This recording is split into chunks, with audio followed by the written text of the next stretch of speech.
Parole de Dieu et louange de l'Afrique. Parole de Dieu et louange de l'Afrique est votre émission dominicale du jour du Seigneur, présentée en ce quatrième dimanche de l'Avent par Joseph Gutsane. et Johanna Sylvie Yvette Manga. Frères et sœurs, amis auditeurs, que la grâce et la paix de Dieu soient toujours avec vous. Montons à la rencontre de Dieu, soyons confiants. Nous nous approchons de Noël.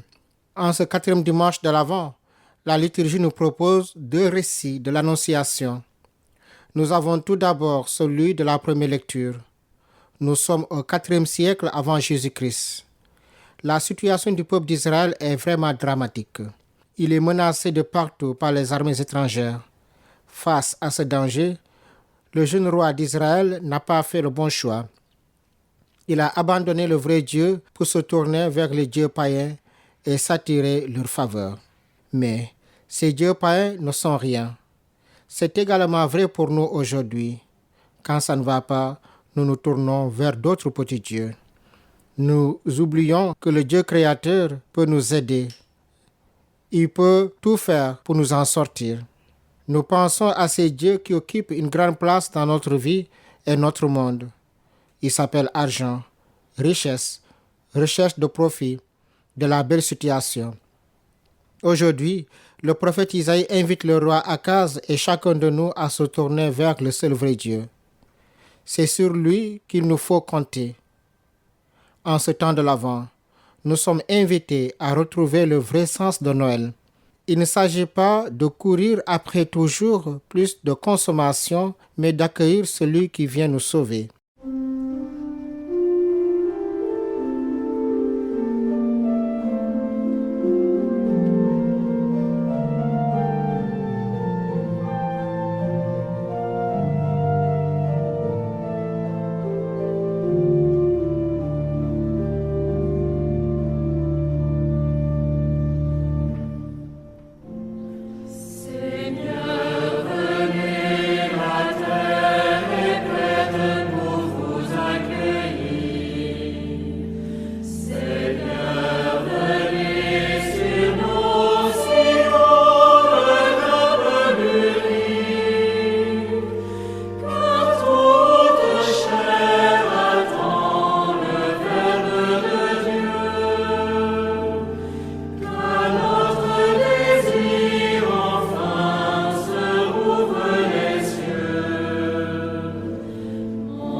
Première lecture.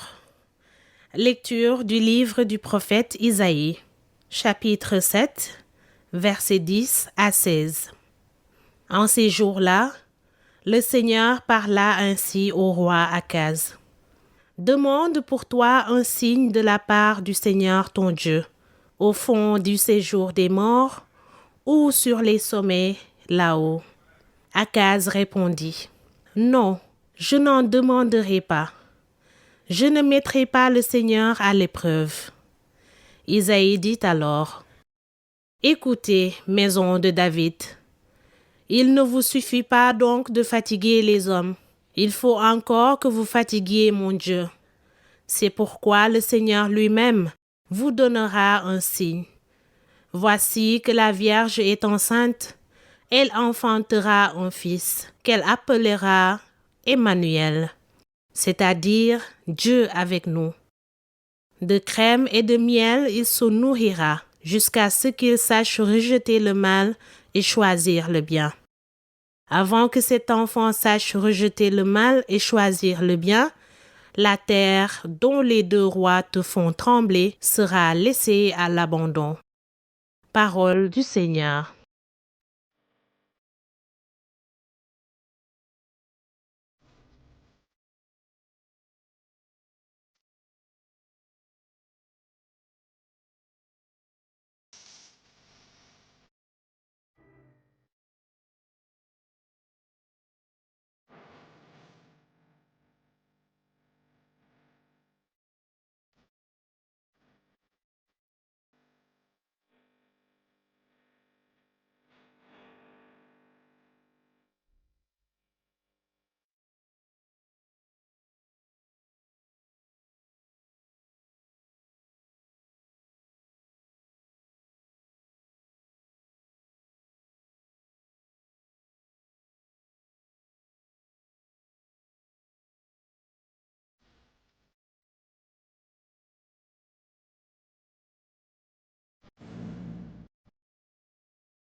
Deuxième lecture. Lecture de la lettre de Saint Paul apôtre aux Romains, chapitre 1, versets 1 à 7. Paul, serviteur du Christ Jésus, appelé à être apôtre, mis à part pour l'évangile de Dieu à tous les bien-aimés de Dieu qui sont à Rome. Cet évangile que Dieu avait promis d'avance par ses prophètes dans les Saintes Écritures concerne son Fils, qui selon la chair est né de la descendance de David et selon l'esprit de sainteté a été établi dans sa puissance de Fils de Dieu par sa résurrection d'entre les morts, lui, Jésus-Christ, notre Seigneur. Pour que son nom soit reconnu, nous avons reçu par lui grâce et mission d'apôtre, afin d'amener à l'obéissance de la foi toutes les nations païennes dont vous faites partie, vous aussi, que Jésus-Christ a appelés. À vous qui êtes appelés à être saints, la grâce et la paix de la part de Dieu notre Père et du Seigneur Jésus-Christ. Parole du Seigneur.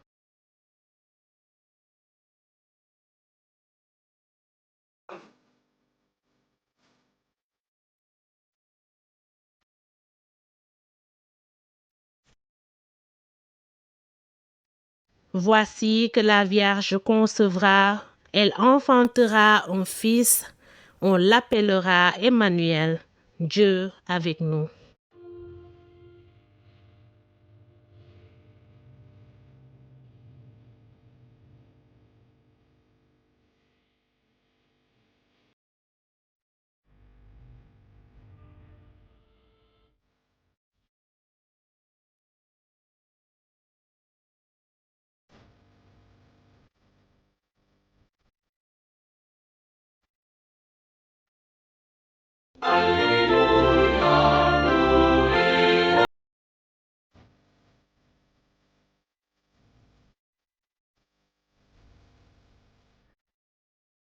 Évangile de Jésus-Christ selon saint Matthieu, chapitre 1, versets 18 à 24.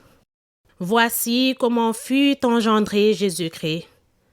Marie, sa mère, avait été accordée en mariage à Joseph.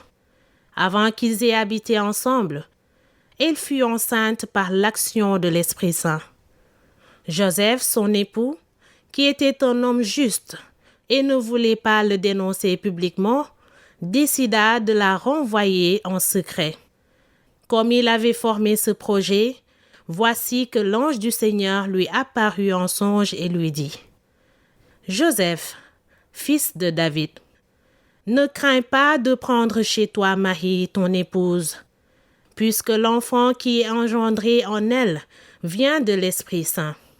Elle enfantera un fils et tu lui donneras le nom de Jésus, c'est-à-dire le Seigneur sauve, car c'est lui qui sauvera son peuple de ses péchés.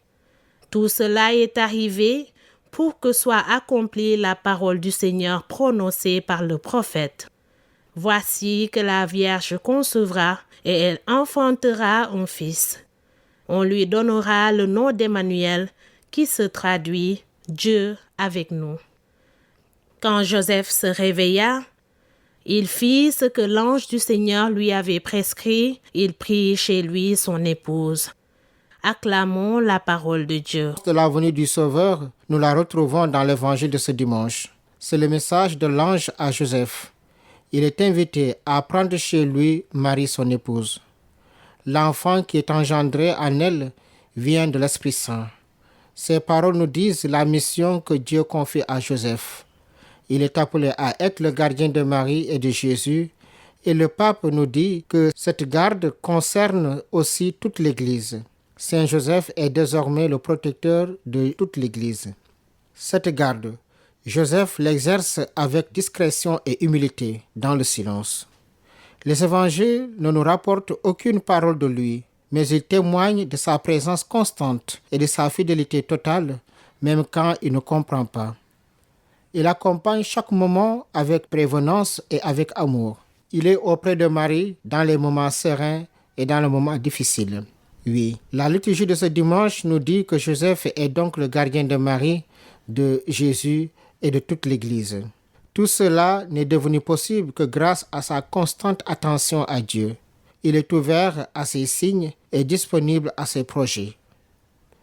Joseph est le gardien parce qu'il sait écouter Dieu. Il se laisse guider par sa volonté. Il est attentif à ce qui l'entoure. Il sait prendre les décisions les plus sages. Comme lui, nous sommes tous appelés à garder le Christ dans notre vie. Nous ne pourrons vivre un vrai Noël que si nous prenons chez nous Marie, notre mère. Elle est la mère de notre Sauveur. Avec elle, nous accueillons Jésus qui est venu chercher et sauver ceux qui étaient perdus. C'est dans la prière et le recueillement que nous pourrons, nous aussi, nous ajuster à la volonté de Dieu et participer à son projet.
comme Joseph.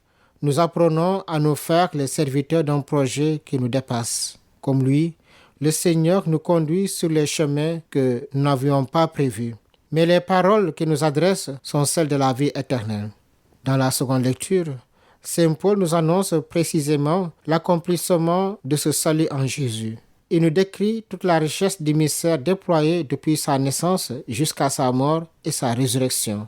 Lui-même a été choisi par le Christ pour être apôtre. Sa mission a été d'annoncer le salut en Jésus-Christ au milieu des nations païennes et comme le prophète Isaïe, il a été affronté à l'incrédulité et à la persécution. Mais rien, ni personne ne peut empêcher Dieu de vouloir sauver le monde. La fête de Noël nous rappelle que nous attendons la venue de celui qui unifiera en lui Dieu et l'homme. Ce temps de l'Avent nous est donné pour nous mettre en route vers celui qui ne cesse de venir à nous. Beaucoup ne connaissent pas et ne veulent pas entendre parler du vrai sens de Noël, de Jésus, de Marie et de la crèche. Mais le message de l'Évangile doit être annoncé partout dans le monde. Notre mission n'est pas de faire croire, mais de dire et de témoigner. Le Seigneur nous assure que l'Esprit Saint agit dans le cœur de ceux et celles qu'il met sur notre route. Oui, nous pensons toujours à ceux qui souffrent. Aujourd'hui, comme autrefois, nous pouvons toujours compter sur Dieu. Il est le seul créateur. Amis croyants, dans chaque Eucharistie, nous nous tournons vers celui qui vient à nous. À chaque messe, il rejoint les communautés réunies en son nom. Il est l'Emmanuel, Dieu avec nous. Il est celui qui nous fait entrer dans l'alliance définitive entre Dieu et l'homme. Et il nous confie cette mission, faire triompher l'amour sur la haine, la tendresse sur l'indifférence. Alors, plus que jamais, nous le prions ensemble. Ô Seigneur, envoie ton esprit qui renouvelle la face de la terre. Amen. Mercredi prochain, 24 décembre, l'Église catholique célèbre la naissance du Verbe fait chair qui a pris la condition humaine pour vivre avec nous sur cette terre. La signification de la messe de minuit à Noël est la célébration de la naissance de Jésus-Christ, marquant symboliquement le passage des ténèbres à la lumière, un événement qui apporte le salut et la paix au monde, rappelant la prophétie d'Isaïe. C'est une célébration riche en symboles, centrée sur le mystère de l'incarnation, Dieu fait homme, l'humilité de la crèche et la joie de l'annonce au berger, avec une forte dimension communautaire et spirituelle. Et le jeudi 25 décembre, Jésus se fait présent en nous en plein jour. Vous aurez des célébrations eucharistiques pour la messe de minuit le 24, également une messe en direct le 25 décembre, jeudi prochain. Préparons nos cœurs à accueillir l'enfant Jésus.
frères et sœurs, amis auditeurs.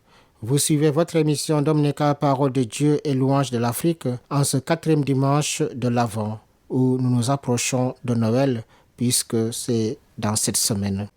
Émission qui vous a été présentée par Joseph Gutsane et Johanna Sylvie Yvette Manga. Merci à Ndeye Amidiagne qui a assuré la partie technique. À présent, nous cédons la place à John Mendy pour l'émission en Wolof.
Irme yakanu ku awasuni